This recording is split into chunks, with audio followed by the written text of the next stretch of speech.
Hello students. Good morning, good evening, good afternoon. जब भी आप ये वीडियो देख रहे हैं, उम्मीद करता हूं कि आपने इससे पहले की वीडियो देखी होगी, जिसमें हमने बात की थी लाइट के बारे में, जो क्लास 10th का चैप्टर है, लाइट। हमने इसमें पढ़ा था कि लाइट एक इलेक्ट्रोमैग्नेटिक वेव होती है। इलेक्ट्रोमैग्नेटिक वेव होती है। लाइट हमारी आंखों के लिए विजिबल होती है, या लाइट वो रेज हैं जिनकी वजह से हम अदर ऑब्जेक्ट्स को देख पाते हैं।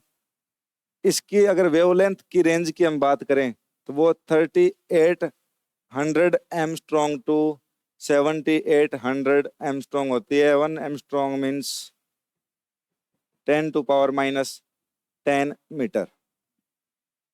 फिर हमने ये कहा था कि जो लाइन है वो एक स्ट्रेट लाइन में मूव होती है, स्ट्रेट लाइन में ट्रेवल करती है।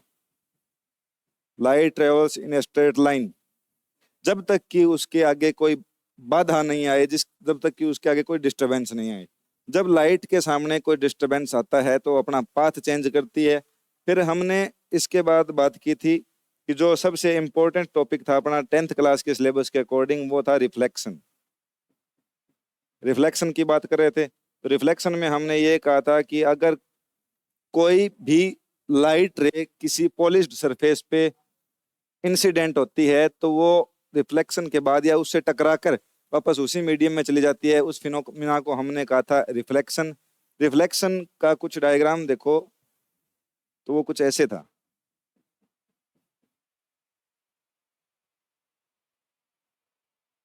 ये होती है इंसिडेंट रे, ये है रिफ्लेक्टेड रे, और ये होता है नॉर्मल। ये जो एंगल था हमने कहा एंगल आई है, ये एंगल आर है। ये जो आई है इसको हम कहते हैं angle of incidence, and R है उसको हम कहते हैं एंगल ऑफ रिफ्लेक्शन। जो ये पॉइंट है इसको कहते हैं point of reflection, sorry reflection. और ये जो एंगल आई है वो होता है एंगल आर के। ये है अपना first law of reflection. Second law हमने यही कहा था कि जो इंसिडेंट रे है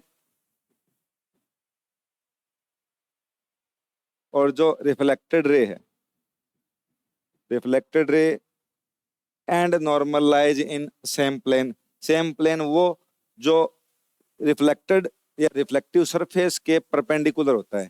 अगर ये हमारा मिरर माने तो इसके बिल्कुल परपेंडिकुलर एक प्लेन होता है जिसमें नॉर्मल, इंसिडेंट रे और रिफ्लेक्टेड रे लाई करती हैं। हमने बात की कि जब हम प्लेन मिरर से इमेज फॉर्मेशन कर रहे थे तो प्लेन मिरर से जो इमेज मिल रही थी उसका साइज ऑब्जेक्ट के साइज के इक्वल था। Object size and image size equal था। फिर उसके बाद हमने बात की थी कि डिस्टेंस फ्रॉम मिरर, तो जितने डिस्टेंस पे हमने ऑब्जेक्ट को पुट किया है उतने डिस्टेंस पर हमें मिरर के अंदर इमेज मिलती है। अगर हम ये कहें कि ये u होता है ऑब्जेक्ट डिस्टेंस और इमेज डिस्टेंस होती है v, तो u और v दोनों इक्वल होंगे। इसके बाद हम बात करने जा रहे हैं आज इससे नेक्स्ट स्पेरिकल मिरर्स। इसके बाद हम बात करेंगे स्पेरिकल मिरर्स की।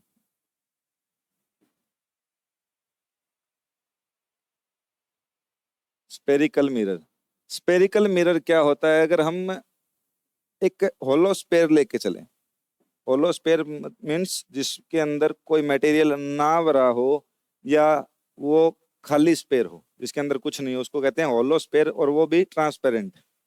इस होलो स्पेयर का अगर हम पॉलिश करें होलो स्पेयर को, तो उस पॉलिश के बेस पे हम मिरर्स के नेम डिफाइन करेंगे।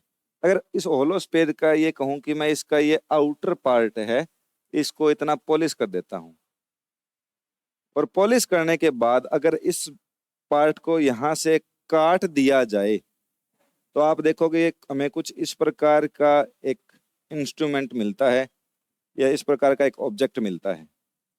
और अगर इसकी इंटरनल साइड को पॉलिश करके यहां से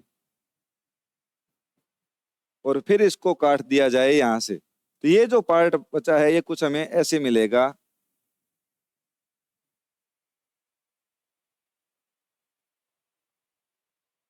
तो ये है मिरर के पार्ट। जब इसको हम सॉरी मिरर के पार्ट हैं तो एक होता है कॉनकेव मिरर और एक होता है कॉन्वेक्स मिरर। इसको हम कहेंगे कॉन्वेक्स मिरर इसको हम कहेंगे कॉनकेव मिरर।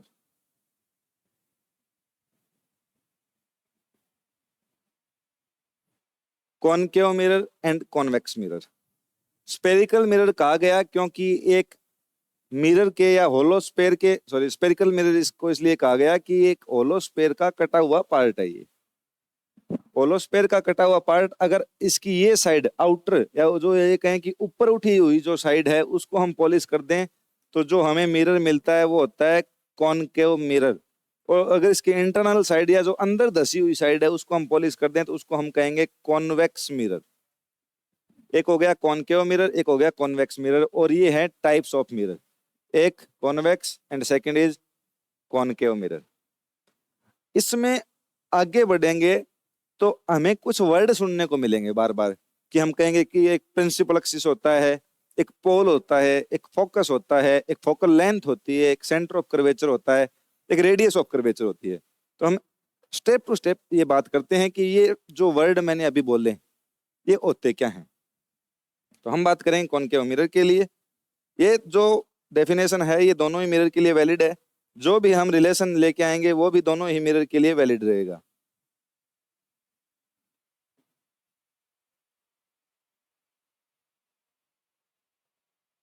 अगर हम ये कहें कि कुछ ये होलोस्फेयर है,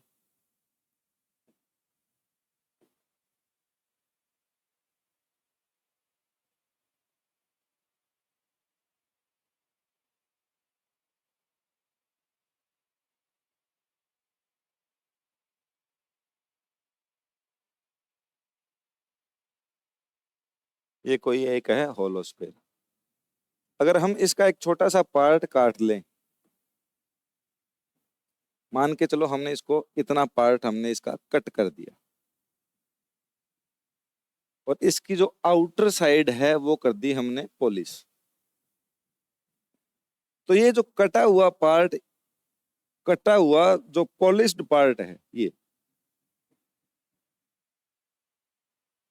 इसको हम कहेंगे कॉनकेव मिरर। इसको कहा जाएगा कॉनकेव मिरर। जो इसका आउटर सरफेस है इसको हम कहते हैं पॉलिश्ड सरफेस। इसको हम कहेंगे पॉलिश्ड सरफेस। एंड जो ये अंदर का ये पार्ट अंदर धसा हुआ इसको हम कहते हैं रिफ्लेक्टिंग सरफेस। इसको कहेंगे रिफ्लेक्टिंग सरफेस। रिफ्लेक्टिंग सरफेस का मीनिंग कि अगर लाइट इसी साइड से इंसिडेंट होगी तो ही हमें इमेज मिलेगी, या हम ये कहें कि इसी साइड अगर हम रिफ्लेक्टिंग साइड की साइड अगर ये ऑब्जेक्ट रखेंगे तो ही हमें उसकी इमेज फाइंड होगी। इस साइड अगर कोई ऑब्जेक्ट रखते हैं तो कोई इमेज फॉर्म नहीं होगी। तो ये है अंदर की साइड है वो रिफ्लेक्टिंग सरफेस है। जो अपना रिफ्लेक्टिंग सरफेस है इसका जो मिड पॉइंट होता है, ये पॉइंट दिखाई दे रहा होगा सबको। रिफ्लेक्टिंग साइड का या रिफ्लेक्टिंग सरफेस का जो मिड पॉइंट है उसे हम कहेंगे,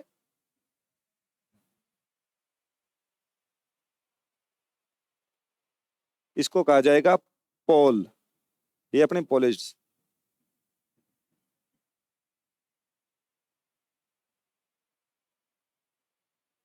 रिफ्लेक्टिंग सरफेस का जो मिड पॉइंट होता है उसे कहते हैं पोल। और इस मिरर को, जिस स्पेयर का हम कटा हुआ पार्ट मानते हैं, इस मिरर को हमने ये कहा कि इस स्पेयर का, इस होलो स्पेयर का कटा हुआ पार्ट है, तो इसका जो सेंटर होगा, ये जो सेंटर होगा इसको हम कहेंगे centre of curvature. Centre of,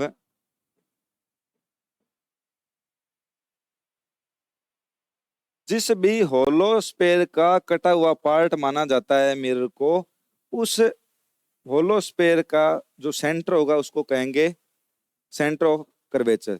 यानी spherical mirror is considered as the part of a hollow sphere and the center of this hollow sphere is known as center of curvature. Got it? इसके बाद next बात आती है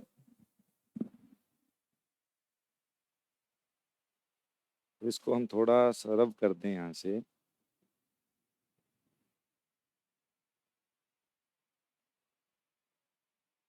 अपना जो centre of curvature है वो कुछ यहां होगा, इसको हम कहेंगे कैपिटल सी से डिनोट करते हैं।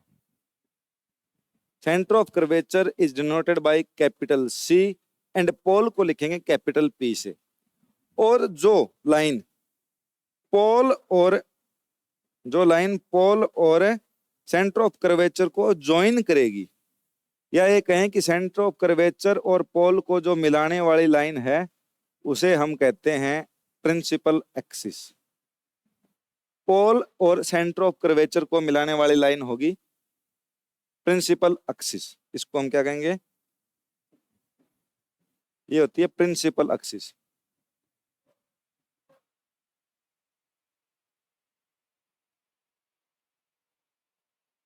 Principal axis. नेक्स्ट, अगर हम बात करें कि अगर कोई लाइट रे प्रिंसिपल एक्सिस के पैरेलल मिरर पर इंसिडेंट होती है तो रिफ्लेक्शन के बाद वो कुछ इस टाइप जाएगी ऐसे।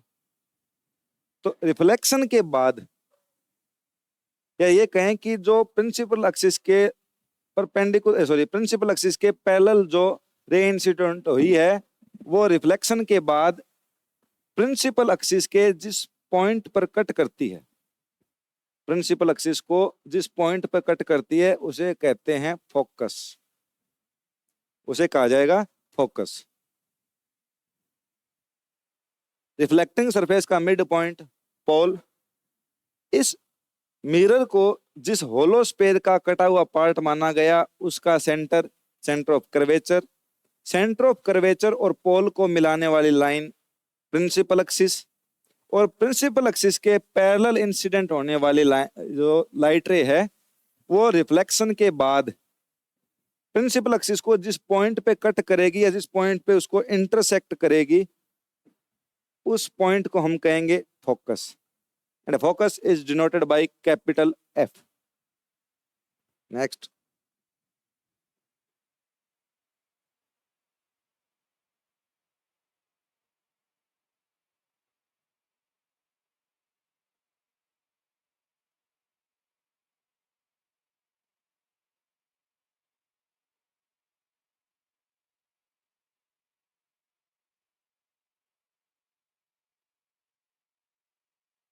ये जो लाइट रे है प्रिंसिपल एक्सिस के पैरेलल आई, रिफ्लेक्शन के बाद अगर जाएगी तो जहां पर ये प्रिंसिपल एक्सिस को कट करी दैट इज फोकस। अब एक नेक्स्ट डेफिनेशन, पोल और फोकस के बीच का डिस्टेंस या पोल से फोकस का डिस्टेंस। पोल से फोकस का डिस्टेंस होता है फोकल लेंथ, ये जो है इसको हम कहते हैं फोकल लेंथ, और it is represented by small F. क्या कहेंगे इसको, इसको कहेंगे हम फोकल लेंथ। पोल और फोकस के बीच का डिस्टेंस फोकल लेंथ, इसको डिनोट करेंगे स्मॉल एफ से। और जो पोल से सेंटर ऑफ कर्वेचर का जो डिस्टेंस है पूरा, उसको हम कहते हैं radius of curvature capital are. Radius of curvature capital are. Polished surface का मिड पॉइंट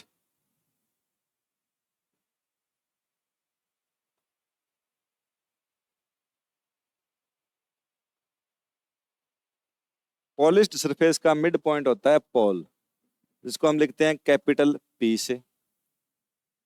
जिस मिरर को जिस होलो स्फीयर का पार्ट माना जाता है उस होलो स्फीयर के सेंटर को हम कहेंगे सेंटर ऑफ कर्वेचर। सेकंड आ गया सेंटर ऑफ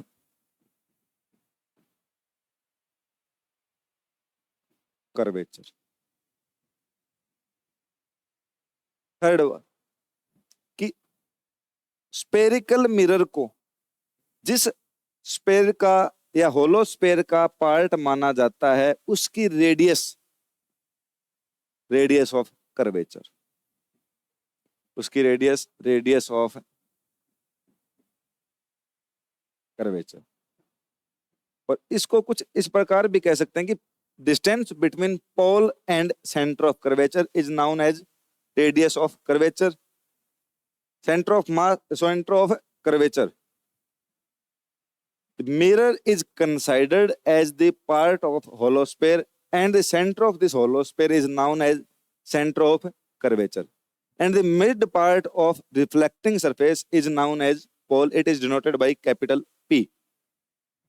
Then अगर कोई रिफ्लेक्टेड रे, अगर कोई इंसिडेंट रे पैरेलल आती है प्रिंसिपल एक्सिस के, after reflection it cuts at A point to principal axis, and this point is known as focus. It is denoted by capital F. And distance between pole and focus known as focal length. It is represented by denoted by capital F, sorry small f. याद रखने वाली definition है pole, centre of curvature, radius of curvature, focus और focal length. Focal length जो small F है और जो radius of curvature capital R है, इसमें एक रिलेशन होता है, capital R is equal to 2f। 10th class के सिलेबस के अकॉर्डिंग अगर आप ये याद रख लेते हो, ये फॉर्मूला या रिलेशन कि radius of curvature is double of focal length, या ये कहें कि focal length is half of radius of curvature, अपना काम चल जाएगा। अगर हम ये कहें कि हम ये जो फॉर्मूला है या जो रिलेशन है इसको हम करेंगे प्रूव, तो देखो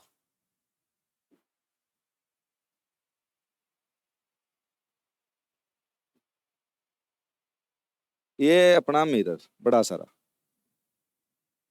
इसको हम कहेंगे कॉनकेव मिरर।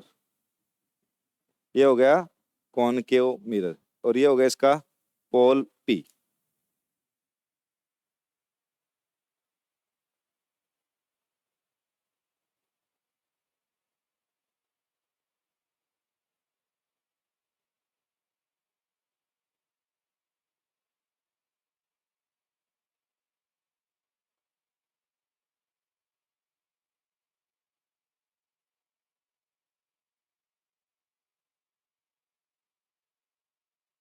यहाँ होगा इसका फोकस, यहाँ होगा इसका सेंटर ऑफ कर्वेचर।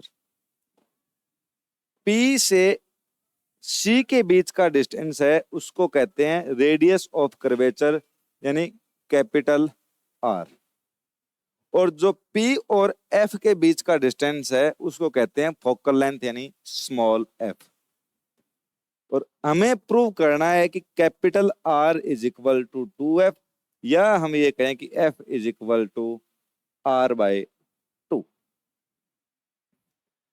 हम पिछले लगभग 10 मिनट से एक बात बार बार कर रहे हैं कि अगर कोई लाइट रे प्रिंसिपल एक्सिस के पैरेलल इंसिडेंट होती है, अगर कोई लाइट रे प्रिंसिपल एक्सिस के पैरेलल इंसिडेंट होती है तो वो रिफ्लेक्शन के बाद फोकस से जाएगी, कुछ ऐसे।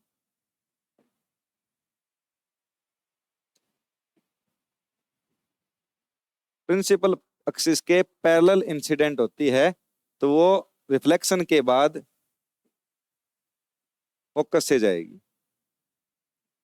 एक इंपॉर्टेंट बात और कि अगर हम मिरर पर या किसी भी पार्ट ऑफ स्फीयर पर अगर हम ये चाहें कि हमें एक नॉर्मल ड्रॉ करना है, अपना मिरर कुछ ऐसे था, अगर इस पर हमें नॉर्मल ड्रॉ करना है तो हम इसके किसी भी पॉइंट को, इसका जो सर्कमफेरेंस है उसके किसी भी पॉइंट को अगर इसके सेंटर से मिला देते हैं तो वो होता है इसका, नॉर्मली होता है ये रेडियस, बट ये इस पर जो हम टेंजेंट ड्रॉ करें इस पे 90 डिग्री का एंगल ड्रॉ करता है। ये इस टेंजेंट पे आएगा 90 डिग्री का एंगल यहाँ, और अगर यहाँ पर 90 डिग्री का एंगल आता है तो ये अपने मिरर के लिए अगर देखें, मिरर के लिए अगर देखा जाए तो ये कुछ ऐसे प्रिंसिपल एक्सिस होगा, ये पोल होगा, ये फोकस होगा, और अगर ये इसका सेंटर ऑफ कर्वेचर है यहाँ, तो हम सेंटर ऑफ कर्वेचर को मिरर के किसी भी पार्ट से मिला दें तो वो उसके लिए नॉर्मल होता है, क्योंकि नॉर्मल का मीनिंग होता है रिफ्लेक्टिंग सरफेस पे 90 डिग्री का एंगल बनाने वाला। तो ये जो रिफ्लेक्टिंग सरफेस है इस पे 90 डिग्री का एंगल कौन बनाता है? ये लाइन। या ये कहें कि टेंजेंट है, टेंजेंट पे किसी भी आर्क, किसी भी सर्कल या किसी भी स्पेयर की जो रेडियस है वो 90 डिग्री का एंगल ड्रॉ करती है या इसके बिल्कुल परपेंडिकुलर होती है। और हमें ये पता है कि रिफ्लेक्टिंग सरफेस पे जो 90 डिग्री पे हम एक लाइन ड्रॉ करते हैं या जो 90 डिग्री का एंगल ड्रॉ करती है उसको हम कहते हैं नॉर्मल, उसको हम कहेंगे नॉर्मल। मिरर के किसी भी पार्ट को या ये कहें कि रिफ्लेक्टिंग सरफेस के किसी भी पॉइंट को अगर हम सेंटर ऑफ कर्वेचर से मैच कर दें तो ये जो मैच करने वाली लाइन होगी वो उस स्पेरिकल मिरर के लिए नॉर्मल का काम करेगी, क्योंकि किसी भी स्पेयर का जो रेडियस है वो उसके टेंजेंट पे 90 डिग्री का एंगल ड्रॉ करता है। ये 90 डिग्री हो गया, तो अगर इसको हम इतना कटा हुआ पार्ट मान लें और तो ये हो गया अपना मिरर। अगर इसकी आउटर साइड पॉलिश कर दें तो ये कॉनकेव मिरर, और अगर इंटरनल साइड पॉलिश कर दें तो ये कॉन्वेक्स मिरर। तो कॉनकेव मिरर के लिए किसका काम करेगा? ये काम करेगा नॉर्मल का। ये इंपॉर्टेंट चीज जब हम प्रूव करें कि R is equal to 2F या F is equal to R/2, तो ये हमें जरूरत पड़ेगी इसकी।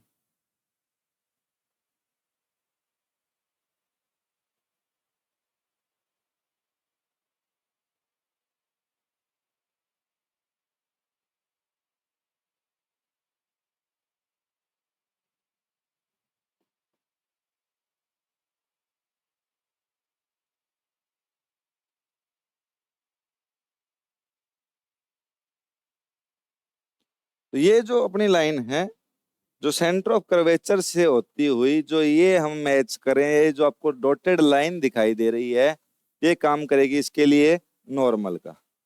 तो ये अगर नॉर्मल है तो हम ये कहेंगे कि नॉर्मल के साथ जो आने वाली रे है वो एक एंगल बनाती है जिसको हम कहते हैं, या इंसिडेंट होने वाली एक रे एंगल बनाती है उसको हम कहते हैं एंगल ऑफ इंसिडेंस। और इसी नॉर्मल के साथ रिफ्लेक्टेड रे भी एक एंगल बनाती है, उसको हम कहते हैं एंगल ऑफ रिफ्लेक्शन। यानी ये दोनों एंगल और ये दोनों एंगल होंगे इक्वल। और इसको अगर मैं थीटा मानूं तो ये एंगल भी होगा थीटा। ये देखो, अगर ये थीटा है तो ये वाला एंगल कितने डिग्री का आएगा? ये भी आएगा थीटा। इसको अगर मैं नाम दूं कि ए, इसको कहते हैं पी, तो एक ट्राइंगल दिखाई दे रहा होगा A F C, triangle A F C. Triangle A F C के दो एंगल इक्वल हैं। किसी भी ट्राइंगल के अगर दो एंगल इक्वल हैं तो उनके सामने की साइड्स भी इक्वल होती हैं। अगर ये एंगल थीटा कहूं तो इसके सामने की साइड ये यानी ए एफ इक्वल होगी किसके? इस एंगल के सामने की साइड यानी सी एफ के। ए एफ इक्वल होगी सी एफ के। और ये एक चीज जो हमने सबसे पहले बोली थी जब हम ये कह रहे थे कि हम रे ऑप्टिक्स पढ़ रहे हैं, और रे ऑप्टिक्स में हमने कहा था कि हम इसमें उन फिनोमिनाज की स्टडी करेंगे जिसमें यूज किए गए इंस्ट्रूमेंट के जो डायमेंशंस हैं वो लाइट की वेवलेंथ से बहुत बड़े होते हैं। तो ये बहुत बड़ा सिस्टम है, या ये कहें तो ये बहुत बड़ा पार्ट हो गया। लेकिन अगर एक्चुअल देखा जाए तो हम ये जो अपर्चर है यहाँ से यहाँ तक का जो ये है इसको बोलते हैं हम अपर्चर। अगर आप किसी भी होलो स्फेयर को एक साइड से कट करोगे ना तो एक ऐसी कटोरे जैसी आकृति मिलेगी अपने को। तो ये जो ऊपर का पार्ट होता है इसको कहते हैं अपर्चर। और रे ऑप्टिक्स में हम जो भी मिरर यूज कर रहे हैं उनका अपर्चर हम बहुत छोटा लेके चलते हैं, बहुत छोटा। तो इतना छोटा कि आप इस ए और इस पी को अप्रोक्सीमेट एक दूसरे के ऊपर मान सकते हो, या ये कह सकते हो कि अप्रोक्सीमेट इक्वल होंगे। ये जो ए है वो इस पी के बिल्कुल कुछ नजदीक होगा। अगर एक्चुअल देखा जाए तो कुछ इस प्रकार की कंडीशन होगी छोटी सी, ये कॉनकेव मिरर, ये पोल, और यहाँ पर आएगा दूसरे वाला ये पॉइंट। तो आप ये देखो ये हो गया प्रिंसिपल एक्सिस, और यहाँ से जो ये रे मिल रही है ये यानी ये अपनी जो ए एफ है वो अप्रोक्सीमेट किसके इक्वल आएगी? ये ए, ये एफ, ये पी वाली कंडीशन होगी। तो ये लगभग किसके इक्वल आएगी? जो ए एफ है वो इक्वल होगी एफ पी के। अगर हमारे द्वारा जो मिरर काम में लिया जा रहा है उस मिरर का अपर्चर बहुत छोटा है और हम ये डेफिनेट मान के चलेंगे कि हम जितने भी मिरर यूज करेंगे, जितने भी लेंस यूज करेंगे, बहुत छोटे अपर्चर के होंगे। और अगर ये अपर्चर बहुत छोटा है तो ये जो पॉइंट ए है ये पी के बहुत नजदीक होगा, और ये पॉइंट अगर ए पी के बहुत नजदीक होगा तो जो ए एफ है आपकी वो एफ पी के इक्वल होगी। ए एफ है वो किसके इक्वल होगी? एफ पी के इक्वल। दो चीज समझ में आ गई। अगर आगे बात करें हम,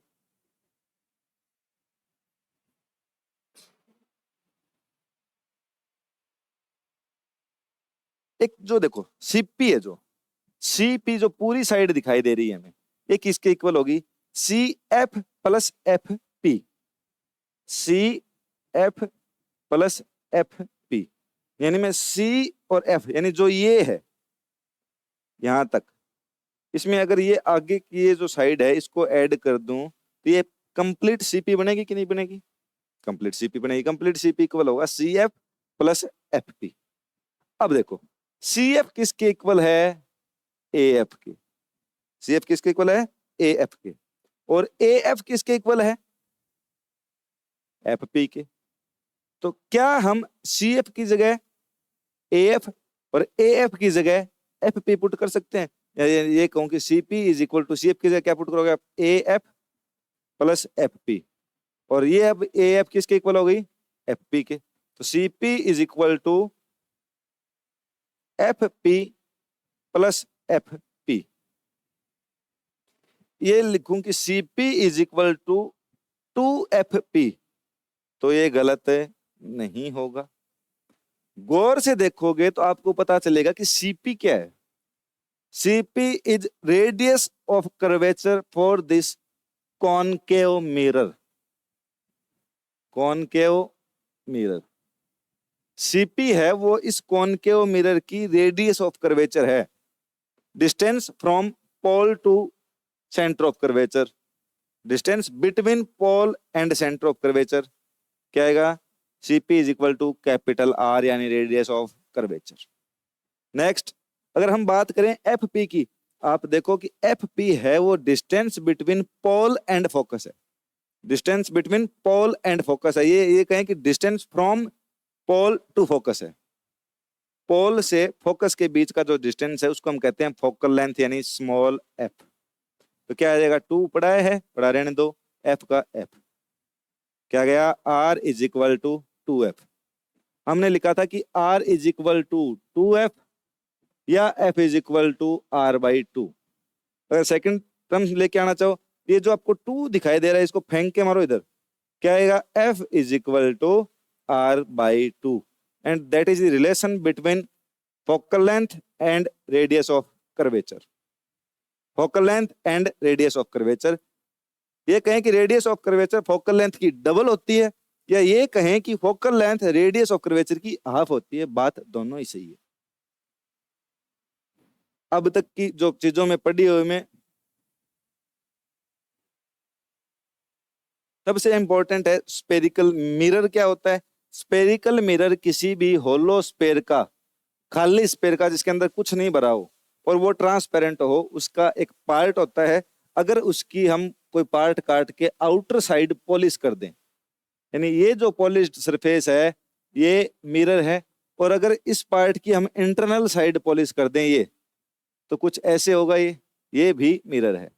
तो जिसकी आउटर साइड पॉलिश्ड हो और इंटरनल साइड रिफ्लेक्टिंग सरफेस का काम करे, कॉनकेव मिरर, और जिसकी इंटरनल साइड पॉलिश्ड हो और आउटर साइड रिफ्लेक्टिंग सरफेस का काम करे, दैट इज कॉन्वेक्स मिरर। ये है कॉन्वेक्स मिरर और ये है कॉनकेव मिरर। इसके बाद कॉन्वेक्स मिरर और कॉनकेव मिरर में हमें 5 से 6 वर्ड बार बार सुनने को मिलेंगे। हमने जिसकी डेफिनेशन की थी कि pole, centre of curvature, radius of curvature, focus and focal length. Pole क्या होता है? किसी भी मिरर के रिफ्लेक्टिंग सरफेस का, ये मिरर का कहो या रिफ्लेक्टिंग सरफेस का मिड पॉइंट होता है, वो होता है पोल। और जिस स्पेयर का हमने पार्ट काटा है या जिस स्पेयर से काट कर हमने मिरर बनाया है, उस स्पेयर का सेंटर, या ये कहें कि हम मिरर को जिस होलो स्पेयर का कटा हुआ पार्ट मानते हैं, उस होलो स्पेयर का सेंटर क्या कहलाएगा? Centre of curvature. ये आ गया C. Distance between pole and centre of curvature, distance between pole and centre of curvature, radius of curvature होगी, जिसको हम लिखेंगे कैपिटल आर से। अब जो सेंटर ऑफ कर्वेचर को और जो पोल को एक लाइन ज्वाइन कर रही है, ये लाइन, ये जो लाइन ज्वाइन करती है, इसको हम कहते हैं प्रिंसिपल एक्सिस। नेक्स्ट, अगर हम ये कहें कि कोई भी लाइट रे है वो प्रिंसिपल एक्सिस के पैरेलल इंसिडेंट होती है, तो रिफ्लेक्शन के बाद वो प्रिंसिपल एक्सिस के जिस पॉइंट को कट करती है या जिस पॉइंट पे इंटरसेक्ट करती है, उस पॉइंट को हम कहेंगे फोकस, यानी capital F. Distance from pole to focus, pole से फोकस के बीच का जो डिस्टेंस है उसको हम कहेंगे फोकल लेंथ, और इसको हम लिखेंगे स्मॉल एफ से। इसके बाद हमने ये कहा कि रेडियस ऑफ कर्वेचर और फोकल लेंथ में एक रिलेशन होता है कि रेडियस ऑफ कर्वेचर है वो फोकल लेंथ की डबल होती है, या जो फोकल लेंथ है वो रेडियस ऑफ कर्वेचर की हाफ होती है। इसको हम करेंगे प्रूव। ये कहें कि ये मिरर है, और मिरर जो हम लेके चलेंगे, या जो इस चैप्टर में हम मिरर और लेंस काम में लेंगे, उन मिरर और लेंसेज का जो अपर्चर है हम बहुत छोटा लेते हैं, बहुत छोटा अपर्चर लेंगे, फिर भी वो लाइट रे की वेवलेंथ से बहुत बड़ा होता है। हम रे ऑप्टिक्स में उन्हीं फिनोमिनाज को पढ़ते हैं जिनमें यूज किए गए इंस्ट्रूमेंट्स का जो डायमेंशन होता है वो लाइट के वेवलेंथ के डायमेंशन से बहुत बड़ा होता है। बट अगर हम ये कहें ना कि इसका अपर्चर बहुत छोटा है, अपर्चर बहुत छोटा है, तो भी ये वेवलेंथ से बहुत बड़ा होगा। अब ये इसका प्रिंसिपल एक्सिस, ये कॉनकेव मिरर है, प्रिंसिपल एक्सिस के पैरेलल जो लाइन इंसिडेंट होगी वो फोकस से रिफ्लेक्ट हो जाएगी। ये जो सेंटर ऑफ कर्वेचर को, अगर हम सेंटर ऑफ कर्वेचर को मिरर के किसी भी पॉइंट से मैच कर दें तो वो उसके लिए काम करेगा नॉर्मल का। और अगर ये नॉर्मल है, ये इंसिडेंट रे है, तो नॉर्मल और इंसिडेंट रे के बीच का एंगल मान लेता हूं एक बार थीटा। तो ये हो गया एंगल ऑफ रिफ्लेक्शन, है जिसको हम एंगल आई लिखते हैं। और ये जो सेकंड है, ये एंगल दिखाई दे रहा है, ये है रिफ्लेक्टिंग या रिफ्लेक्टेड रे और नॉर्मल के बीच का एंगल, इसको हम कहते हैं एंगल ऑफ रिफ्लेक्शन, यानी जिसको हम आर लिखते हैं। लॉ ऑफ रिफ्लेक्शन से हमें एंगल आई है वो एंगल आर के इक्वल मिलता है, यानी angle I is equal to angle R, यानी ये अगर थीटा है तो ये एंगल भी थीटा होगा। और अगर ये एंगल थीटा है तो ये देखो ये अल्टरनेट एंगल है, तो अगर ये थीटा है तो ये भी थीटा होगा। और अगर किसी भी ट्राइंगल के दो एंगल इक्वल हों, किसी भी ट्राइंगल के दो एंगल इक्वल हों, तो उनके सामने की दो साइड्स भी इक्वल होती है। किसी भी एंगल, किसी भी ट्राइंगल के अगर दो एंगल इक्वल हैं तो उनके सामने की साइड्स भी इक्वल होती हैं। इसको हम बोलते हैं आइसोसेल्स ट्राइंगल।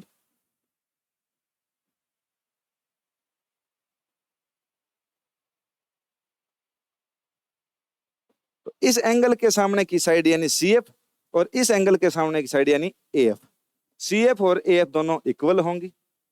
फिर हमने ये कहा था कि ये जो मिरर है इसका अपर्चर बहुत छोटा है, तो अपर्चर बहुत छोटा होने की वजह से ये जो ए है वो पी के बहुत नजदीक होगा, और अगर ये ए पी के बहुत नजदीक होगा तो ये साइड देखो आप उठ के यहाँ से इसके बहुत नजदीक आ जाएगी, यानी जो ए एफ है वो ए पी के बहुत नजदीक होगी। बहुत नजदीक होने का मतलब ये है कि A F is equal to होगा, A F is equal to होगा F P, A F is equal to होगा एफ पी। जो सीपी दिखाई दे रही है आपको, ये इस अगर सीपी की बात करोगे तो सीपी है बेटा सी और एफ, सी और एफ के बीच के डिस्टेंस प्लस एफ और पी के बीच का डिस्टेंस, यानी अगर हम C F plus F P कर दें, C F plus F P कर दें तो किसके इक्वल आएगा? सीपी के।